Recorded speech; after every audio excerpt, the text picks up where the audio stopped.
The Lord be with you. And with your spirit. A reading from the Holy Gospel according to St. John. Glory to you, O Lord.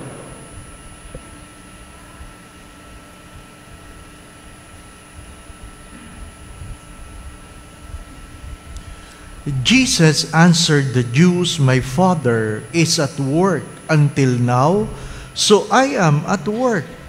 For this reason they tried all the more to kill him, because he not only broke the Sabbath, but he also called God his own Father, making himself equal to God. Jesus answered and said to them, "Amen, amen, I say to you, the Son of Man cannot do anything on his own, but only what he sees the Father doing. For what he does, the Son will also do.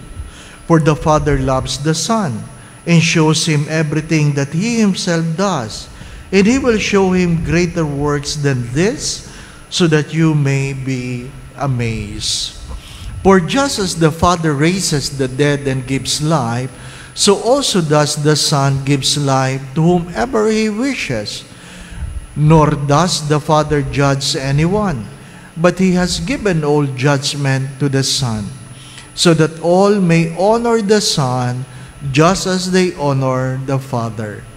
Whoever does not honor the Son does not honor the Father who sent him. Amen, amen, I say to you, whoever hears my word and believes in the one who sent me has eternal life, and will not come to condemnation, but has passed from death to life. Amen, amen, I say to you, the hour is coming, and is now here, when the dead will hear the voice of the Son of God, and those who will hear will live. For just as the Father has life in himself, so also gave to the Son the possession of life in himself. And he gave him power to exercise judgment, because he is the Son of Man. Do not be amazed at this, because the hour is coming, in which all who are in the tombs will hear his voice, and will come out, those who have done good deeds to the resurrection of the life, but those who done wicked deeds to the resurrection of condemnation. I cannot do anything on my own. I judge as I hear, and my judgment is just, because I do not seek my own will, but the will of the one who sent me."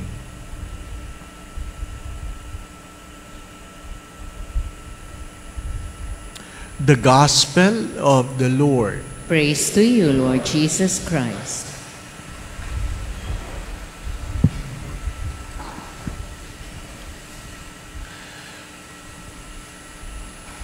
If you have listened carefully to the first reading, you will understand how much we are loved by God, but there are things God cannot prevent from happening.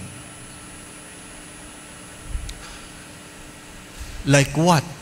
He cannot prevent people from doing evil upon you. God cannot prevent people from doing evil upon you. Why? Because God has given people the freedom to make a choice. Hindi niya pwedeng panghimasukan yun. Pero anong meron sa unang pagbasa?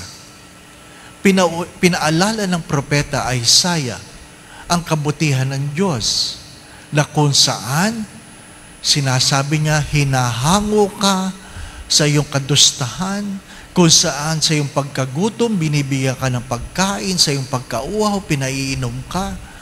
Maging ang bundok ay hinahati niya para maabot ka ng kanyang biyaya. Napakaganda nun. Very reassuring. Pero, anong mas maganda?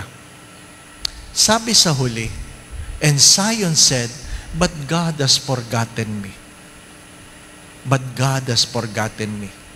Diba? Kung totoo yan, ay bakit ako may problema? Hindi po ba, no? Siguro kayo din nag-iisip, Kung ikaw may ginagawang kalokohan at may problema ka, sasabihin mo, ay, kaparusahan ito. Pero kung wala kang ginagawang kalokohan at ikaw ay naghihirap, nagtatanong ka, bakit ako pinabayaan ni Lord? Perhaps you could ask the question, baka nilimot ako ng Diyos. Baka nilimot ako ng Diyos. Ang pagkakasabi sa una pagbasa ay, kinalimutan ako ng Diyos. Ano sabi ng propeta? Ano ba? Ano sabi ng propeta? Kung ang nanay mo nga, di ka kayang limutin, ang Diyos pa. Di pa ba, no? Kaya yung kantang hindi kita malilimutan, yan ay kanta ng pag-ibig. Hindi yan tungkol sa patay. Ang hirap pag kayo nagmimisa sa patay, palagi nyo na kinakanta, hindi kita malilimut. Nakakainis. Hindi naman pang patay yun eh. Yun ay tungkol sa pag-ibig ng Diyos. The undying love of God, that even your mother perhaps can forget you, but God will never forget you. Tayo kasi mahilig lang tayo sa magandang tono. Kahit pangit ang message, di po ba, no? Ilang beses ko na sinasabi yan. Yung Song of Ruth, hindi pang kasal yan. Yan ay tungkol sa namatay na mother-in-law. At namatay na asawa. At sasabihin mo sa mother-in-law, hindi kita iiwanan. Pero patay ang asawa mo, di po ba, no? Ano ba yung Song of Ruth, Father? Wherever you go, I shall go. Hindi yun pang kasal. Pang patay yun. Ang hilig natin sa tono. Pero mayroong isang kasal na pinatigil ko ang kanta. At galit na galit ako. Ano yung kantang yun? Kung saan, kinanta doon yung, bakit ngayon ka lang? Yun ay tungkol sa mga kabit. Pakinggan nyo mabuti yun. Tungkol yun sa mga kabit. Nakakainis. Kasi magandang tono, Father eh. Oo, pero sana tinitingnan mo ang mensahe. Di po ba, no? We fail to understand because we limit ourselves by our own limitation. And because of that, we limit God. Pag kami may problema, palagi sinasabi yun ng tatay ko, sometimes life is unfair, but God is always good. Do not forget that. Sometimes life is unfair, but God is always good. Do not forget that. At the end, ano sabi sa Ebanghelyo? Those who do good will have eternal life. Those who do evil deeds will have eternal condemnation. Sa huli, yun pa rin ang mangyayari. Bakit ang Diyos, sa gitna ng kanyang pagka-Diyos, inaalipusta siya? Can you imagine the temptation? If you remember, this year, hindi yun ang readings. Hindi natin pinag-usapan yan sa first Sunday of Lent. Ang alin? The 3 temptations of Jesus. Why it was a temptation to make bread out of stone? What Satan was trying to tell Jesus, come on, you are a God. You are a God. You can do this. Why allow yourselves? You are a God. Be God. That was the temptation. And what was Jesus was trying to do in the gospel is, in spite of, I will continue to believe in the Father who loves me. Kung hindi mo naintindihan yung first reading, hindi mo maintindihan ang gospel. Na ang pag-ibig ng Diyos, hindi ibig sabihin, pag ikaw ay naghirap, nawala. Hindi. Ang pag-ibig ay nananatili. Ang pag-ibig ay ay palaging nananatili. Hindi nakakalimot ang Diyos. Hindi ibig sabihin pag may problema ka, kinalimutan ka ng Diyos. Sapagkat ang problema ay bahagi ng buhay. Again, my brothers and sisters, ano sabi nila? Thank God for the pain. It means you are alive. Listen, thank God for the pain, it means you are alive. Pag hindi ka na nakakaramdam ng sakit o sakit, patay ka na. Ano pa? Patay ka na. Kaya nga pag nakakakita sila ng na magandang pangyayari, kinukurot nila ang sarili nila, buhay pa ba ako? Diba? Because the moment you can still experience pain, it means you are still alive. My dear friends, my brothers and sisters, again, do not forget this. Sometimes life is unfair, but God is always good. Amen. Someone was crying, complaining, or maybe just expressing her frustration, asking, why did God allow my mother to die? Why did God allow my mother to die?